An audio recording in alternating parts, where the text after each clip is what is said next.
Okay, so I've been working on this big video akin to the Sega Sonic the Hedgehog one, but I've been feeling a little burnt out as of late, so I decided to try something new!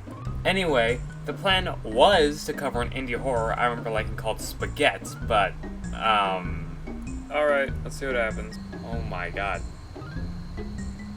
Why is it so bad? What?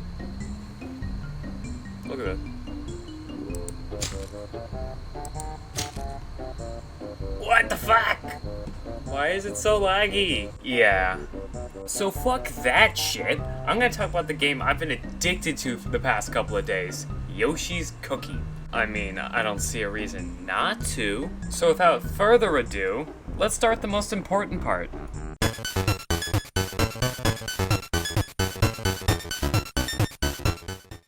The gameplay of Yoshi's Cookie is the most unique out of any puzzle game I've ever seen from Nintendo.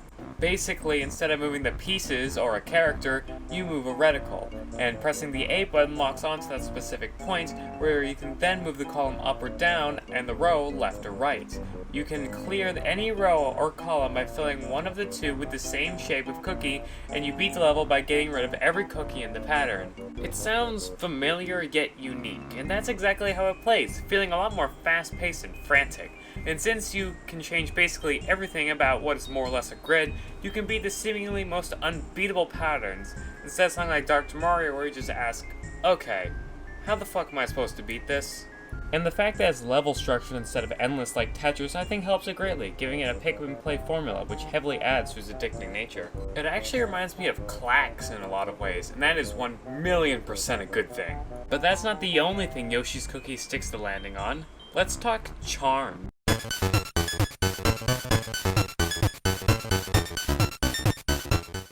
This is easily the most charming game I've ever played on the NES to date.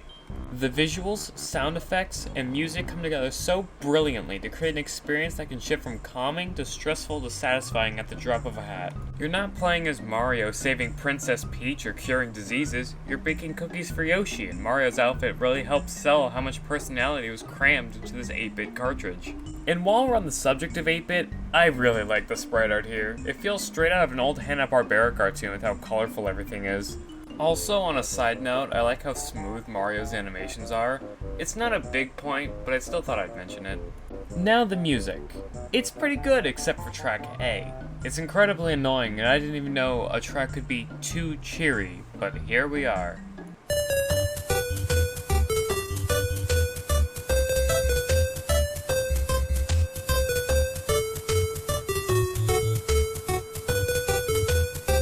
But out of a 23-song soundtrack, I think it's allowed to have one bad one when the rest are such bops.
So yeah, all is forgiven. Still wish I knew you could change the music when I got the footage, though.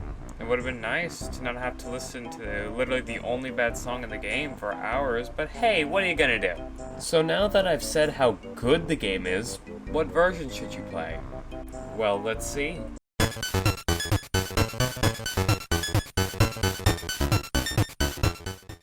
I'm gonna be honest with you, I didn't think there would be too many versions when I started making this video, but oh boy does it get wild.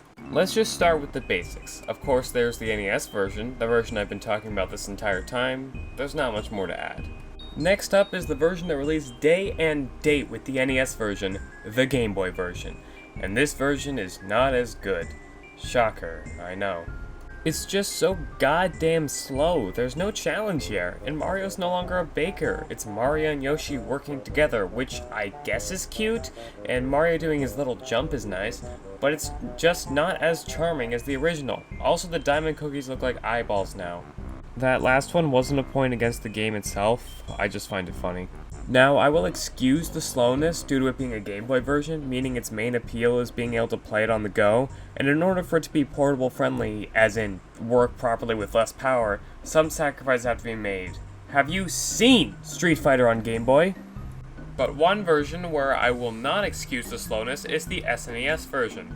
Now this version was released a year later and was developed by a completely different company. This one was tackled by Bulletproof Software instead of Toast and was apparently also published by them instead of Nintendo. Now, Bulletproof had less experience than Toast in making games, considering how they started on the NES while Toast started in the arcades. But that's not going to stop me from whining about it. While it is faster than the Game Boy version, I'll give it that, it's still so fucking slow. Oh my god. And just like the Game Boy version, Mario sold his baker outfit for a Yoshi, but unlike the Game Boy version, it has zero charm to it. And the animations aren't as good. In the original and Game Boy, they felt smooth, but here they just feel stiff and stilted. And the colors, oh boy, the colors. I didn't talk about this with the Game Boy because it was either black and white or puke green, but here they changed them, and not for the better. Instead of feeling like an old Hanna-Barbera cartoon with the original, it just feels like generic Happy Mario. And the backgrounds they added don't help either. It doesn't even make sense in the context of the game! And to top it all off, they found a way to make track 1 even more annoying. I had to take breaks while playing. If you can't tell already, this is easily my least favorite version out of the 3. I would go so far as to say I hate it. But now, we're finished with all the versions, and the video can properly end. Just kidding, bitch! Remember when I said this gets wild? Yeah, let's talk about the 2 special versions. First up is one called Yoshi no Cookie, Korapan Oven de Cookie. A special version made by National, a brand of Panasonic, to celebrate the release of the Korapan Oven. There were only 500 copies of this game released only in Japan and was valued at 157,500 yen, or $1,924 in 2010. Now, this might be one of the most interesting games I have ever come across. Not the puzzles themselves, no, it's just the stupid, dumb, poo-poo SNES version again. No, I'm talking about the world map. This has Yoshi explore a town doing what I can only describe as learning how to make the cookies with their beloved Korapan oven and playing a single minigame. No, I am not kidding. And these lessons are fucking long with no gameplay. It's a completely different game inside this puzzle game. Other than that, though, there's not much to say. So on to the final version. The final version that I could find is located on the Japan-only Nintendo Puzzle Collection for GameCube. So the release for this was NES to Game Boy to SNES to goddamn GameCube. What was the strategy here? Now, contrary to what the game's title would have you believe, this is a complete made-from-the-ground-up remake of the NES version. God fucking damn it. But wait, this was developed by Nintendo Software Technology and Intelligent Systems. I wouldn't blame you if you didn't know who Intelligent Systems are. They're a small company that develops the WarioWare and Fire Emblem franchises. No big deal. But these guys did the impossible. They made the SNES version good. Mario still doesn't have his baker getup, but everything has this color book-like aesthetic to fit Yoshi's Island. So needless to say, the charm is back tenfold. But the game also has a fast forward button that's apparently existed for quite a while, also appearing in the SNES version. I guess even Bulletproof knew how fun their version was. It's more of a band-aid fix anyway, but I'll take it. This version also has a tutorial and a leaderboard, so that's cool. Intelligent Systems even found a way to make track A good, something not even the NES version could do. But that leaves the question, which version should you play? But instead of just telling you which one is best and which one is worse, I want it to be cute, so we're going to list them from worst to best. At number 5 is the SNES version. I don't know who wasn't expecting this, given how much I've ranted about it throughout this video, but I easily find it the worst out of the bunch. In fact, the only new thing to add would be the fast forward button, which I guess helps. So congratulations, Bulletproof, I hate your version slightly less. Sitting at number 4 is the Game Boy version. While it is slower than the SNES version and the fast forward button does next to nothing, it is a whole lot more charming. And it has an excuse because of the worst hardware it was released on. The number 3 spot belongs to Yoshi no Cookie Koropin Oven de Cookie. This is just the SNES version with cooking lessons, so it's a lot more charming than the Game Boy version, even with how nowadays it's nothing more than a novelty. Second place belongs to the original NES version. Now, this place was easily the hardest one to award because it was basically a toss-up between aesthetic and music. Now, I have been talking a lot about aesthetic throughout this entire video, but that's only because it's in aesthetic where the differences lie between each version. But at the end of the day, I rank music higher than aesthetic in importance, so that's how I made my decision. And now finally, at number 1 is the GameCube version. Anywho, now I've talked about all the versions and everything gameplay related. Wait a second. Oh shit!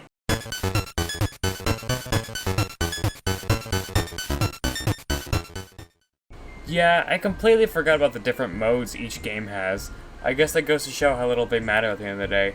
But some modes are exclusive to different versions, so I guess it all worked out in the end. Let's start with the puzzle game Necessity versus mode. Basically, you and another player, or, from the Game Boy onward, a computer, get a grid with cookies. Each player has a time limit to make matches to fill this bar. The person with the highest bar wins. Oh, and sometimes a player gets an item hurled at them, which has a variety of effects. In the SNES version onward, you can pick your character, each one having different stats. And that's about it. It's basic, but it works for a single-player puzzle game like this. But hold on there, bucko. We also got puzzle mode. Yeah, for some reason, Bulletproof decided it was a good idea to try and make a single-player mode in a single-player puzzle game. Why? Now, just because it doesn't make sense doesn't mean it can't be good. Maybe they do something completely different to make it fresh and worthwhile. It's Candy Crush. You have a set amount of moves to clear rows and columns of cookies. It's fucking Candy Crush. God damn it, Bulletproof. Anyway, that's the game. For real this time.